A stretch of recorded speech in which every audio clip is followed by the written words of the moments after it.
Welcome into Onorato and Bagnardi. Shawnee, it's a big day because, in my opinion, as an NFL fan, if your team loses Monday and Tuesday are the worst, but on Wednesday you can start to turn the page. As you know, I'm a Packers fan, so my team won, and let's hope they got at least one more in them. But on Wednesday is when we can turn the page and really look forward. And for our Bills Mafia audience, certainly in upstate New York, man, I know they're dying for Sunday to get here. Yeah, this will be obviously the third week in a row that we are promising the best week of the NFL season. I think we're just going to keep doing it, man. Yeah, why not? All right, here we go. You're watching Onorato and Bagnardi. In this case, 2 is not better than 1. Who are any of these guys? You're doubling it. You're doubling it. That's major. They were the best team last year, and they just got a whole lot better. This is Onorato and Bagnardi. Driven by Mohawk Honda and Mohawk Chevrolet. Bags, as we often do, we like to leave it up to the experts on this show, and that's why we've got Steve Levy, the voice of Monday Night Football, with us here on Onorato and Bagnardi. And Shawnee, of course, he is an Oswego grad like yourself. Absolutely.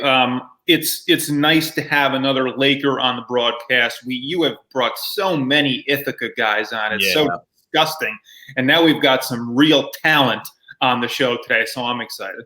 All right, well, Steve is joining us on the phone. Steve, thank you so much for taking the time with us here in Albany. We really appreciate it. Plenty of Bills fans, and I know you saw them twice on Monday Night Football. First of all, how are you? Healthy, and I hope soon to enjoy a little bit of time off.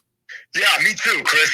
Sean, it's great to talk to you guys. Thanks very much. When you said, experts in football, I thought you had Greasy or Riddick on the phone here. So it's just little old me. I'm just trying to get the score right, get the two teams right. We're playing in the field in front of me. So it's a pleasure to be on with you. And, yes, I have a soft spot in my heart for upstate New York, for western New York, for central New York. And those excellent people up there deserve a winner and deserve a run here, a playoff run like they're having, and we'll see if they can keep it up. Why is this year different, Steve, the Bills, than the previous couple of trips? One was with Tyrod Taylor, I know, but last year with Josh Allen. Why is this year different? Yeah, I just think it takes time. Some cliches are become cliches because they're true, and I do think you have to learn how to win. And some of it is just, experience. Like, you can have all the talent in the world, and you be a young quarterback like a Josh Allen, and, in your third year, things click. People do talk about the difference between a first-year starting quarterback and second year, about making a big jump as a starting quarterback in the league. And, it's a fairly good-sized jump for Allen in the third year. And then it's, new parts. I mean, you can't discount what Stephon Diggs has meant to Buffalo's offense. So, and their defense, they had all the money on the defense last year, so they had to spend some money on the offense. In this current NFL, you need to score points. And the Bills weren't able to do that in previous years. They were all about field goals. Now they're all about touchdowns. And listen, for a second there, I thought the Bills were going to get another home game. That was very close, and what happened with the Patrick Mahomes injury in Cleveland and Kansas City. So the NFL features such great drama and the playoffs, and it should be an unbelievable championship Sunday. Steve, let's assume for a moment that Mahomes is healthy, and we all hope that. I think everybody wants to see the matchup that we really deserve to see here with these two teams at their best. If that's the case, what do you think is the most important thing for Buffalo to take care of for them to have the best chance to win and get to the Super Bowl?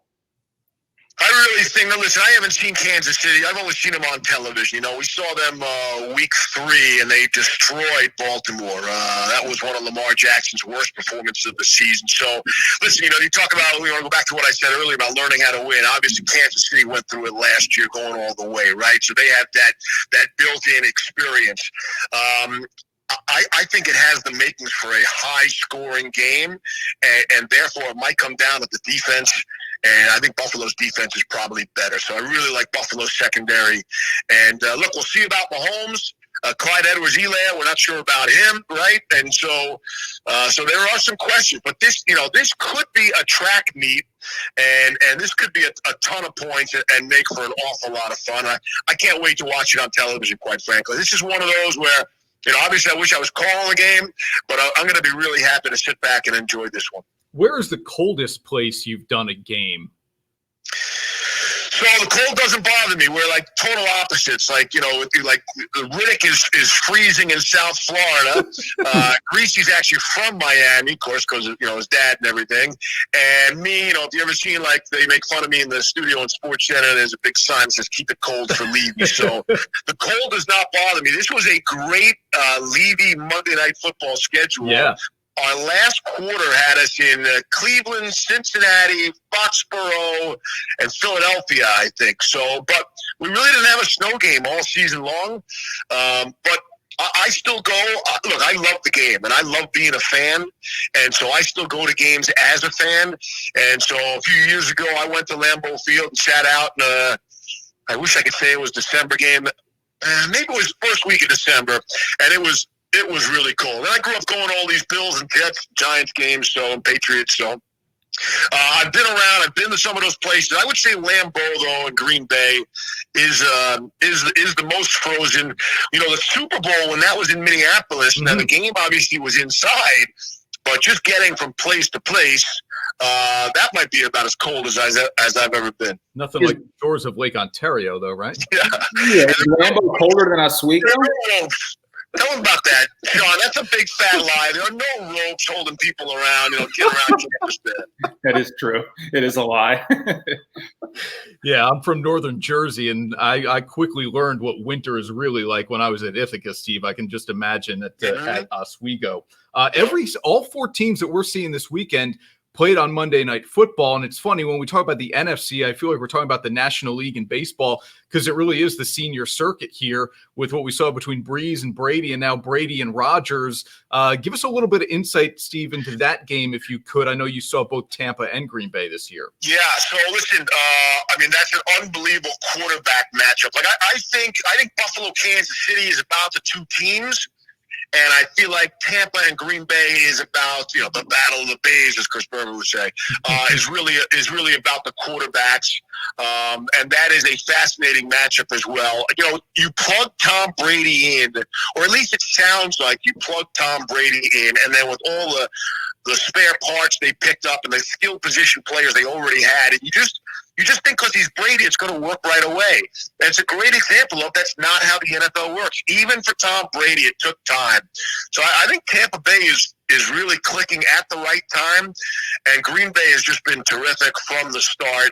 I think the weather plays a role, and that's the reason you want the top seed. That's even in a year where there's no fans and the crowd won't be a factor. And, they'll have 7,000 or 9,000, whatever it is there. But the crowd really won't be a factor. The weather is the factor. And those Buccaneers are, they're going to get off the plane and say, hey, what is this kind of thing? Now, Brady at least is used to it, right, from all those years in New England at Foxborough. So he's not going to be afraid of it. But it will be odd probably for the rest of the team. And, again, those Packers are used to it. Green Bay is so impressive. They lose Bakhtiari, it's probably the top left tackle in the game, and play like they weren't missing him at all last week. So, listen, I think these are kind of two, last minute field goal kind of games, and maybe the AFC is a little more high scoring than the NFC, but maybe not by much. But again, the NFL catches every break, right? I mean, these are just two perfect conference championship games. Hey, Steve, I was wondering if you could tell us a little bit about the opportunity to call Monday Night Football games and how that came up, that you were going to be in the mix, and sort of the genesis of how you ended up getting that job and what having that job means to you. Well, it means everything to me. I wish I could come up with a different phrase other than dream job, but because that's cliche. But that's what it is. It's what it always has been for me. I've been in the mix. There's been a lot of changes in that Monday night booth, as you guys are well aware of. And in the last 5-6 years, there's been a lot of turnover. And I was in the mix, or at least I think I was in the mix. I think I was in the conversation for it the first time around. And you know what? I'm probably very lucky I didn't get it. There was really a lesson to be learned there. And, I wouldn't have turned it down, but I probably wouldn't have been ready. And that's the kind of job, if you go into something, you see it with coaches too. Rookie head coach comes in, they have no success. You get blown out after a year or two, and you never get another chance again. So in that respect, I'm probably lucky I didn't get it the first time around. And then the seat opens up again, and I thought, all right, now I'm ready, and I still didn't get it, And so again, I need, pretty much the world to come to an end with the pandemic to get another crack at it, another opportunity. And I feel like our suits, our bosses, put us in an excellent spot to be successful with Louis Riddick, with Brian Greasy, with a new producer and a director in his second year, and the veteran of the group, Lisa Salters, who just finished her 9th year on Monday Night Football. And so, obviously, it was a unique season. We couldn't hang out. We never, all season long, didn't have one drink together, not one meal together, not one meeting together. We couldn't even go to the stadium together. Couldn't be in the same car even. So it's been unique. I'm screaming touchdown, and I hear crowd at my headset. I'm looking in the stadium, and there's nobody in the stands. Like, it's bizarre. It's weird. But that was, that's the hand that we were dealt, that I was dealt. We were certainly trying to make the best of it. And we felt pretty good about our first year. And, we think we're on the verge of potentially something special with this group. So hope for more success in the future. Steve, as we let you go, one of the gems of the Capital Region is your guy, Barry Melrose, of course. We love to tout him as the Glens Falls great. I know the NHL contract with TV will to be determined. Hopefully ESPN gets a piece of that pie. Can you give us a Melrose story on your way out? I've never seen a man smoke more cigars and drink more Bud Lights in a single day. I don't know what the record for that is, but I've seen him smoke 5 cigars a day and, maybe 3 times that many Bud Lights. So, he goes back to a different era of hockey, right? Those guys were eating, steaks the night before and having, cigarettes in between periods, when he was playing. It was a different age. And so look, he's the best guy ever. And, the Lightning fired him after just 16 games. And Barry said, you know what, screw that. I think I'll stay. And so he bought a home down there. And I'll get to see him a little bit. We go down for the Super Bowl. We'll hang out. And hopefully he'll give me another great story. Maybe the next time I'm on with you guys, I can pass that one along. So, but he's one of my favorite people in the world. Not just a colleague, but a sincerely close friend. And, that's sort of the beauty of this business. If you're lucky like I am, you get to work with great people, and they become like family, like real friends, not just colleagues, not just work friends, but real friends. And Barry's one of those guys for me.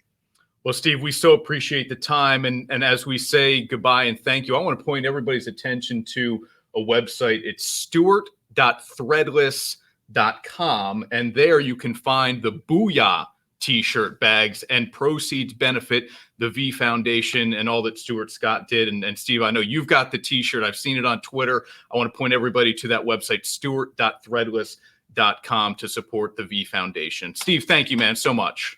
All right, thanks for doing that, Chris. And Bags, thanks for having me on Go Great Lakers. I'll talk to you guys soon. Stay healthy.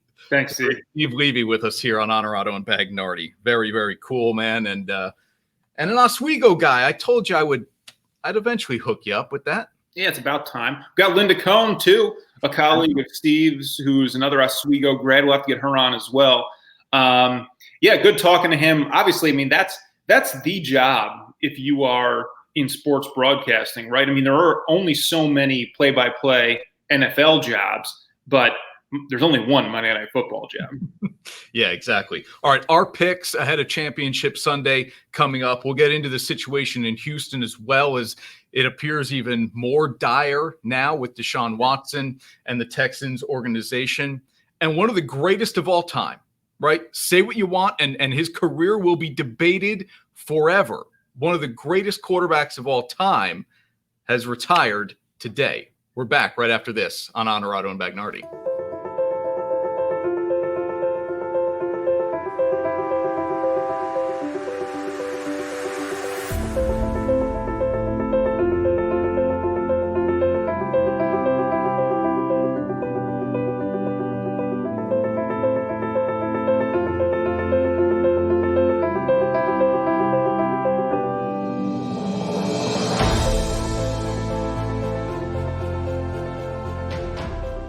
This wasn't my first vehicle, so I wanted something cool, stylish, and dependable. The process was so easy and comfortable. I lead an active lifestyle, my days are busy, and I need a vehicle I can depend on and enjoy driving. As soon as I test drove the Honda Passport from Mohawk Honda, I knew it was the perfect vehicle for me. I love technology, and this Passport has it all. I'm Cassie from Boston Spa. That's my story, and this is my Mohawk Honda, where they really do go out of their way to please you. Now back to Onorato and Bagnardi. All right, Bags, you said it. We're promising, again, another great NFL weekend, but it is, man. These are the AFC and NFC Championship games. The Bills are there for the first time since 1994. We'll dive in a little bit deeper here after having spoken with Steve Levy. First trip to the AFC Championship game for Buffalo since 1994 when they played the Kansas City Chiefs. Now, the quarterback then was also a future Hall of Famer, the same way Patrick Mahomes is, Joe Montana. And Buffalo beat him at Orchard Park back 1994, man, 27 years ago. So it's been a long, long time. And they'll go to Kansas City where there will be fans. We saw 16,000 of them last week against the Browns. What do you like in this one, man? Well, to me, it really comes down to Patrick Mahomes. I know that's the easy answer here, but if he's healthy and he's right, the Chiefs are the favorites, as they should be. Playing at home, they've got the experience. But look, if he's not right or if he's not there at all, this thing's wide open. Buffalo is good enough to go in there and steal this game, even if everything is right. I don't think it'll happen if everything's right with Mahomes, but they're good enough to do that. So then if he isn't right or isn't there, I think they immediately become the favorites. And I would have them, I won't say winning easily, but I would say winning maybe by 10 points. Okay. They won by 9 in week 6, and that was at Buffalo. Both of these games are week 6 rematches. Tampa Bay really had their way with Green Bay in Florida. They'll now play at Lambeau, obviously. I'm with you. If Mahomes is healthy, I lean Kansas City, certainly. But Buffalo winning won't surprise me. I might be more surprised if Tampa Bay wins than if Buffalo wins. Wow. Okay. I mean, again, I'm going to bring up the Brady guy. I mean, we had this discussion about Brady and Breeze, and, well, it's easy to beat a team 3 times, yada, yada. But it's Tom Brady in the playoffs. Tom Brady in the playoffs. Yeah, I get it. I get all of that. I'm hoping, as Steve pointed out, that maybe the cold weather does the trick in Green Bay's favor. I'm going to say Chiefs here in the AFC game, assuming health for Patrick Mahomes, and he's going to play. He's going to play. He'll be. There's really no way to me that he's not on the field. It's just, is he going to be 100%? Yeah. Okay. How about in the NFC, man? The Bucks. If the Bucks win, they'll be the first team in NFL history to play a Super Bowl in their home stadium. It's something that hasn't been talked about really since back in the preseason when it was like, hey, the Bucs signed Tom Brady. If they get to the Super Bowl, oh, by the way, the Super Bowl is in Tampa Bay. Now it's like gaining a little more steam and momentum. Right. What are they doing for fans in the Super Bowl? Well, the national championship game had, I think, 16,000. That was played in Miami. So what the state of Florida and what the county where Tampa Bay is will allow, I don't know, but they'll have some fans. Sure. But, it's not like, of course, it would be the first time, right, that anybody would get to host the game, so to speak, and it would be, not a capacity crowd. Look, they could become the first to have it home, but they got to go on the road first. And this is a very difficult matchup for them, not because of the weather. I mean, if anything, Tom Brady will be fine in the cold. But to me, the Packers are just a better team. I know I always say don't bet against Tom Brady in the playoffs, but most of that's Tom Brady and the Patriots too. This is a slightly different situation here. Even though I did like them against New Orleans, I think this is a much worse matchup for them. And I like your Packers here, man. Aaron Rodgers playing at a very high level. Certainly higher than Drew Brees or anybody else in the league. He's, as you said, the MVP of the league this year. So I'm favoring the Packers in this game at home with the way Rodgers is going right now. Yeah, look, give me Green Bay. Did you see the comments Bruce Arians made, Bucs head coach, about he allowing Tom Brady to do some coaching? Something New England didn't let him do. Yeah, that's like me allowing my girlfriend to do some of the shopping when we go to the store. Like, yeah, Of course, you're not allowing anything. The guy can do whatever he wants. He's Tom Brady, right? Like, come on. Yeah, but didn't that feel like more of a shot at Belichick than like deferring to the greatness of Tom Brady? Yeah, I suppose it is. But does Belichick care about that? I don't know. I don't know either. Yeah. I would say he shouldn't, but we all know, we're all made up of different thickness of skin. Yeah, Arians, you're not Belichick, so maybe you ought to let the guy who's experienced in one of the Super Bowls do the coaching. I think it's a shot against himself, depending on how you look at it. So, yeah, it wouldn't bother me if I'm Belichick. No, it certainly shouldn't. Is Deshaun Watson done in Houston, man? They still haven't hired a head coach. Obviously, Watson wasn't happy with the process of hiring the GM, Nick Caserio, who, oh, by the way, New England ties. Is this irreparable? I mean, can they not get past this current divide? So correct me if I'm wrong here. It seems like the biggest issue, the biggest divide is coming from the fact that they seem to indicate to him that he's going to be involved in the process, and they didn't involve him in the process, right? I would say that's accurate based on what we know at this point, yes. Okay. So I would say potentially if they now involve him in the process, let him determine the coach he wants to play for or some of the other pieces that they're going to bring in for him to work with, maybe you got a shot. Relationships can certainly sour quickly, but they can go the other way quickly too at times if you start to give people what they want. Now, will they do that? Should they do that? I mean, we know how talented he is. We know how important a piece of this team's future he's going to be or should be if they decide that they're going to invest in him. So I wouldn't say the damage is irreparable, but I think Watson probably needs to see a real change in the approach toward him and his involvement in the team. And if that doesn't happen, I think he's done. If you're Houston management, you're in a tough spot here because you've ticked off your franchise quarterback to the point where we all believe he wants to be traded. So now, if you hire who you assume is his guy as your next head coach, but a week later he still demands a trade and holds out and he decides, you know what, this wasn't enough for me. I'm not. This is where it becomes a little tricky for the Texans. They almost need a real strong verbal promise from Deshaun Watson that, hey, if we hire Eric Bieniemy, let's say, you are going to stay. You are going to get back on board. We're going to keep the lines of communication open with you. We're going to try to learn from some of the mistakes that have, caused damage to this relationship. But we're going to hire your guys head coach. We need to know from you that you are all in. And look, it's one man's word, so it's worth only as much as you're willing to trust it. But I'm with you. At this point, if Houston has any chance of keeping him, they have to hire the guy Watson points at and says, that's our head coach. Do you think it's more important for Watson to have the guy he plays for or maybe some of the guys he plays with? Go out, give us a weapon you want us to go out and get and see if we can get him. Play four. Okay. All right. Great quarterbacks can make others around them much better. Watson has the ability to do that.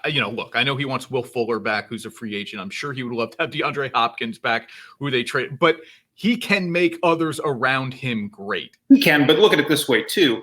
A guy like Josh Allen, who, of course, took a big step in his own growth this season, but now got him Stephon Diggs. Like, you think that didn't help?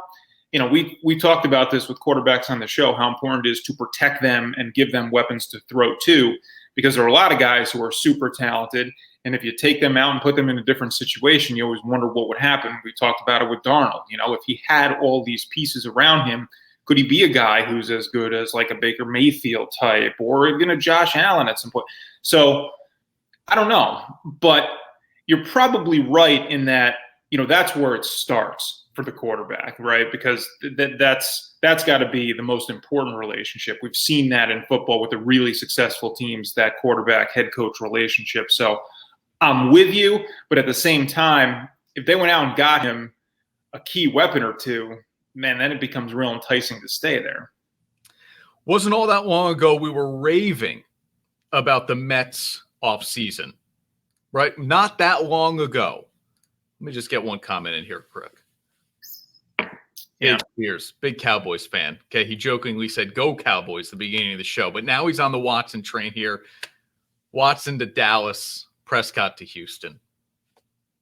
It's not horrible. If you're Houston, similar to if you're Houston in basketball, and you need to lose your star player, it's important to get what you can get in return.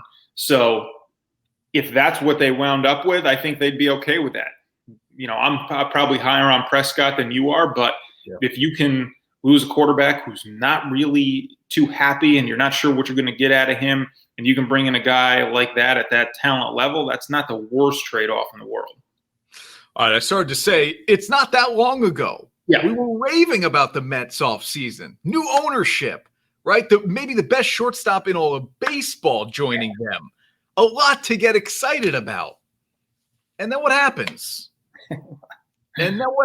Something Mets fans would love to forget, and they'll get a chance soon because we will play the game sooner rather than later. But a mess in the Mets front office, only a 37-day stint for Jared Porter. We'll react to that next on Onorato and Bagnardi.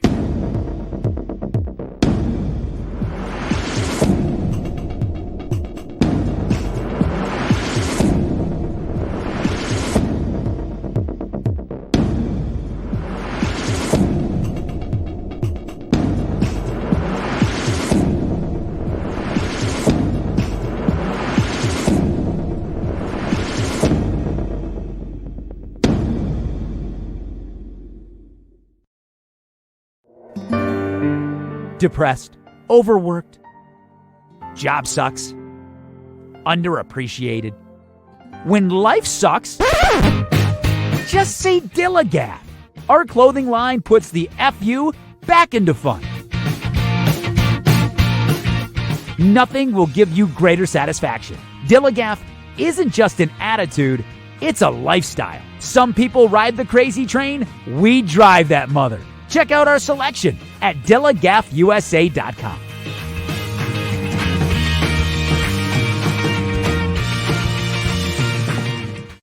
Now back to Onorato and Bagnardi. Shawnee, big day today, January 20th, for many, many reasons. But in the sports world, from a Hall of Fame quarterback perspective, okay, I know it's not as grand as everything else that's going on in the world today. Phillip Rivers retired, and I said Hall of Fame quarterback. And I know there are people who will look at his career and just based on what they remember him doing or not doing will say he's not a Hall of Famer. You better believe he is. Yeah. He's top 5 in passing yards. He's top 5 in passing touchdowns. He's 8th all time in career wins. And I know people, that's not a win-loss in the quarterback set. It is. And until they stop counting them, it will be. He is a surefire Hall of Fame. We can debate about if he's first ballot, how many tries he needs to get into the Hall of Fame, but he's going to Canton. I agree. The numbers alone make it automatic. But like you say, you can't really think about Phillip Rivers without the but. He was a great quarterback for a long time, played at a very high level. He was a guy who didn't get it done, didn't get a ring. That's what I'm always going to think. When I think of Phillip Rivers too, I'm always going to go back to the very beginning. And I can't think of Phillip Rivers without thinking of Eli Manning. Yeah. And how you wonder if the roles were reversed, how the careers would have played out. That's always one of the great what ifs for me in football. We'll never know, obviously, but it's interesting to see, would he have had the same success or different success, and same thing for Eli Manning. But for me, it's the great career without that championship ring. Yeah, I'm with you. Look, he has the second most wins all time by a quarterback that didn't win a Super Bowl. Tells you all you need to know. I mean, he played 17 years. But he statistically is a great quarterback. And I know the game has changed. There's more of an emphasis on passing. There's more of an emphasis from a refereeing standpoint that you can't be as physical with receivers. So it opens up the passing game for these guys. I get all of that, but he has still delivered on those opportunities, and he has stayed healthy, right? The best ability sometimes is availability. He played an AFC Championship game at Foxborough against the Patriots with a torn ACL. Do you think over time the but part will fade to some degree? No, don't. I mean, I say it. I say it. Who am I? But when I think about Dan Marino's career, I say he didn't win. Okay, that's where I was going to go, was Dan Marino, because I think people now, it's always there. It's never going to not be there. But I think it's a little bit less than it was, immediately after he retired now, right? As time goes on, I think he's just viewed as one of those greats. He's in that bunch, and it doesn't automatically come up. It does when you really get into it. For Rivers right now, it's going to be automatic because it's so fresh for us. And I just wonder if over time that won't be the case. But no matter what, it doesn't really matter. It's always there. It's always that asterisk on your career. Barkley and Malone, and you still remember those guys as having not won. Ewing as having not won. Yeah. It's in every sport, probably less in baseball than in basketball or at the quarterback position for that matter. Yeah, I agree. All right, Bags, the storyline of the week in baseball, although we could be reacting right now to what the Blue Jays are doing, and they're loading up, man. They just signed Michael Brantley today. They got a deal with George Springer done last night. Mm-hmm. But really, the baseball world is buzzing over this news at the bottom of your screen that the Mets fired GM Jared Porter. It didn't take long. No. Less than 18 hours from when we kind of knew what was going on to Steve Cohen saying, this is not going to be part of our organization. 62 unanswered text messages, some of the lewd variety, to a female reporter. Look, you brought this up yesterday. At what point do you not take the hint with the unreplied text that maybe enough's enough, right? Okay. Setting this aside here as a human being and as a Mets fan. As a human being, this is terrible. Of course, should get fired. As a Mets fan, this really doesn't mean too much to me. I'm not sure this guy. Look, he could have been able to help the team. Maybe he would have been a good general manager. I don't know. I'm not sure he's the key decision maker on this team. Certainly not the only decision maker when it comes to bringing talent in here. We believe that's going to be Alderson and the rest of the organization. So new ownership, obviously. So not too concerned about this. And I don't think it's going to impact a single win or loss on the field for New York Mets fans. So I'm not really overly concerned about this. I look at this and say, good, they found out about this. Right. Get them out. That's what you do when you're trying to build a good culture. Yeah, you brought him in, but it'd be worse now to stick with him. So get him out, just like with I know this was under previous, but when you bring in Beltran, and you just got to cut ties with people. So I'm okay with this. As a fan, don't think this really hurts us. As a person, he's disgusting, and get him out.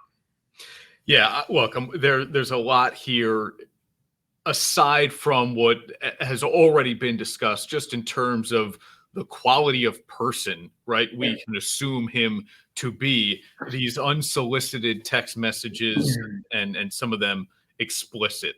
One, I don't know that I'll ever understand the desire of somebody who sends these pictures, but that's kind of beside the point.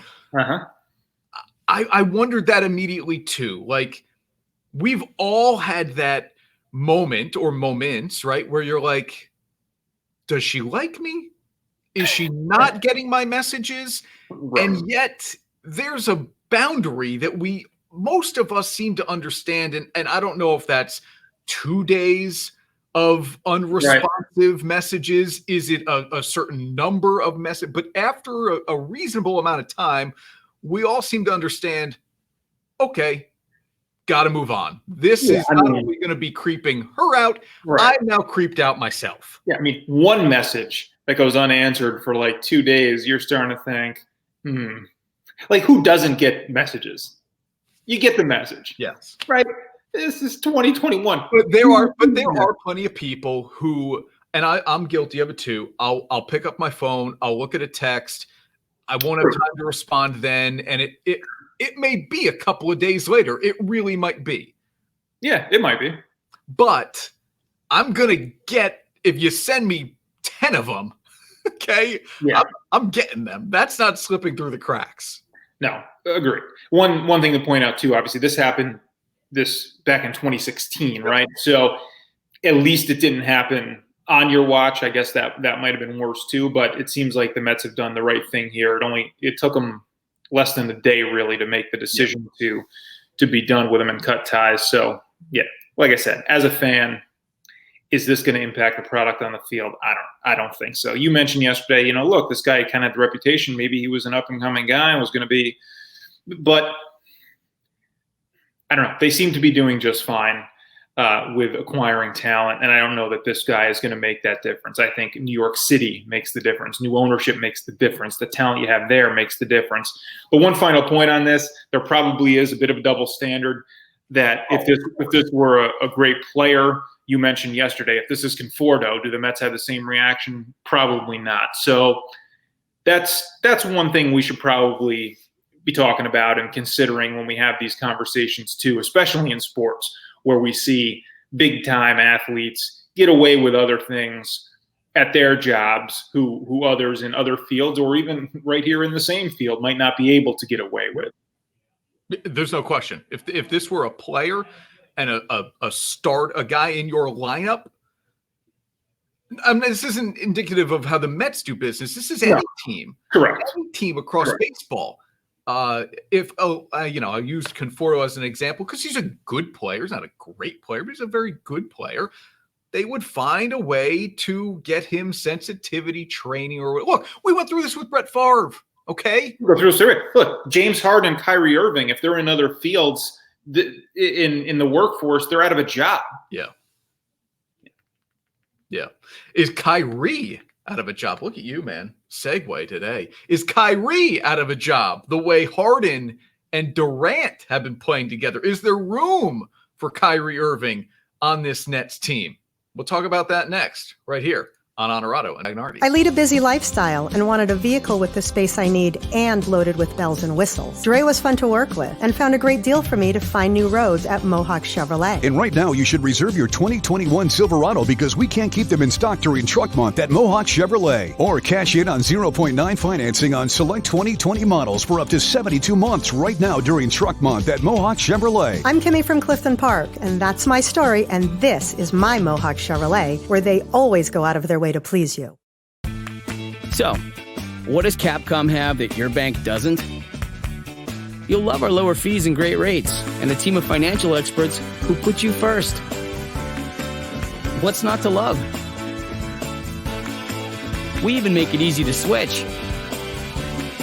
Visit us and open your account today. And find out what it's like to bank where you matter most. Now back to Onorato and Bagnardi. Bags, the Nets have looked really good with this new guy, James Harden, and we kind of wondered what would the chemistry be like, right? Jared Allen and Karis LeVert seem to be like not just very good players, but they were homegrown Nets, right? They were part of the good chemistry that seemed to be developing in Brooklyn, and now that they're gone and you add in another superstar, what would this product look like on the court? And we haven't seen it fully yet because we won't know. We won't see the Brooklyn Big Three until tonight. They in Cleveland or home against Cleveland. They're playing the Cavs either way. Yeah. Is there room for Kyrie Irving based on what you've seen the two games between Durant and Harden? I think there's room. There's going to have to be room because as good as the Nets have looked in a very small sample size with just two games with Harden and Durant in the same lineup, they're not going to be good enough to win a championship without all three of these guys in place and working well together. So he's going to have to fit. Now, I said to you after watching Harden play the last couple of games that I'm a little concerned about how he comes in and fits because it seems to be working pretty well the way they've done it with Harden kind of as the primary ball handler when he's in there. And you wonder now when that changes, how does that work for him? Harden has looked pretty good. He's overweight, but he seems to be getting back in shape already, so that's a good sign. It hasn't really affected his old man YMCA game too much anyway, which is reassuring as a Nets fan. He's throwing the ball all over the gym. He's had a lot of turnovers in these 2 games, which could be, getting into a new system too and learning how to play with other guys. So that is, I'm okay with that. But they've done it pretty well with Harden and Durant on the floor at the same time, and then when they're not on the floor at the same time, always having one of them in there. So I'm curious to see now when Irving comes in, do you still feel like you only have to have one of those guys on or now you're going to try to mix and match, maybe always have 2 on the floor at the same time? But the biggest thing is who's the primary ball handler? That's always going to be Kyrie Irving, okay? So can Harden make that adjustment? I think he's come in right now and been okay in these first 2 games because he's still been able to play like James Harden, only now you gave him Kevin Durant. Now you throw Kyrie Irving in and he becomes the primary ball handler. How does that impact Harden's game? I think I'm not worried about Durant. He's going to be fine. He's, like you said, he might be the best player in the NBA. You said that yesterday because he's just such a different dude. He can make shots from anywhere. His shot is unblockable because of his size and his length. And ultimately, he is the guy on this team. And from the start of this season, he has clearly been committed. He's clearly healthy. All of the Kevin Durant questions have been answered in a positive way for Brooklyn. Obviously, the Kyrie Irving questions have only snowballed down, and we've gotten more questions now about his commitment and what he's going to be able to bring when he comes in. So I'll say, to me, it's how does Harden's game change? Can he adjust with somebody else being the primary ball handler?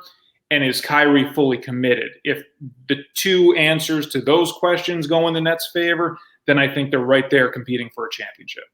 I think maybe we see a swing in attitude or emotion from Kyrie. I think this becomes a fun situation for him to be part of. And he may also realize that if he isn't part of it, he will be left out.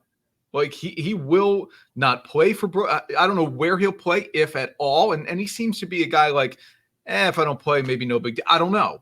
But I think he realizes now there could be something special here. And if I'm not part of it, they might still figure it out anyway. Like me threatening not to play, it may not be a big deal. Do you think if he comes in and it doesn't seem to work well, that by the end of this season, one of these 3 could be gone? Well, really, it would just be Kyrie. Do you think they would look to move him knowing, okay, Harden and Durant seem to work well together. Do we go get another piece that maybe fits so Harden can still be the ball handler? We still have Durant. Do we try to trade Kyrie for an exceptional big or somebody else? Yes. I think now you have an abundance of scoring that you can move one of these guys if you want to. They're all 3 are under contract through next year, and then you've got some player options to worry about if you're the Nets. But yeah, I think Kyrie, just given the track record, I know Harden's is not exactly squeaky clean, he becomes the expendable one in a lot of ways. And Harden, though, now I'll say, seems like he's in. Right. He's saying the right things. He seems to be already trying to get back in better shape. He's happy he got what he wanted, and I think he'll be okay now mentally moving forward the rest of the season. Kyrie is always that question mark, obviously.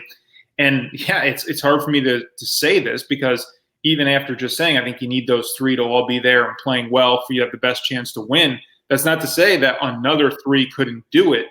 And you could probably get a haul for Kyrie Irving if he's still Kyrie Irving, which he is. I mean, he's playing very well this season before he started missing games. So if you can go out and get a really good big man for him, I mean, I'm not going to throw names out there necessarily, but a guy who you bring in who then improves your team defensively, who can maybe get out and run with Harden and Durant, yeah, maybe he does become expendable, which is hard to believe. Yeah. All right, for the record, we are both on the home teams this Sunday, Kansas City and Green Bay. Yep, and we'll save our Super Bowl picks for when there is one. Yeah, well, what is the best? I mean, that's who we think is going to win. In your opinion, what's the best matchup for the Super Bowl? Is it Green Bay, Kansas City? That could provide the best game. I wonder if Brady being in there, though, doesn't provide the best storylines for the NFL. Having the old man in there one more time going against Mahomes and the Chiefs, who will be looking to make it 2 in a row.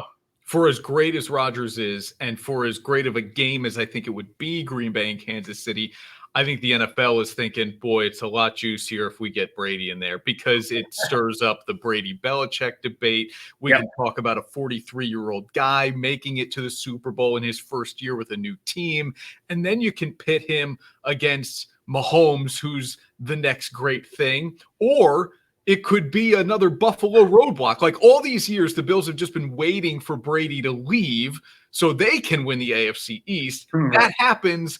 And if they were to reach the Super Bowl for the first time since 94, if Brady is there waiting, if you're a Bills fan, you'll be thinking, are you kidding me? Right. Come on. I know. It's not impossible, man. It really isn't.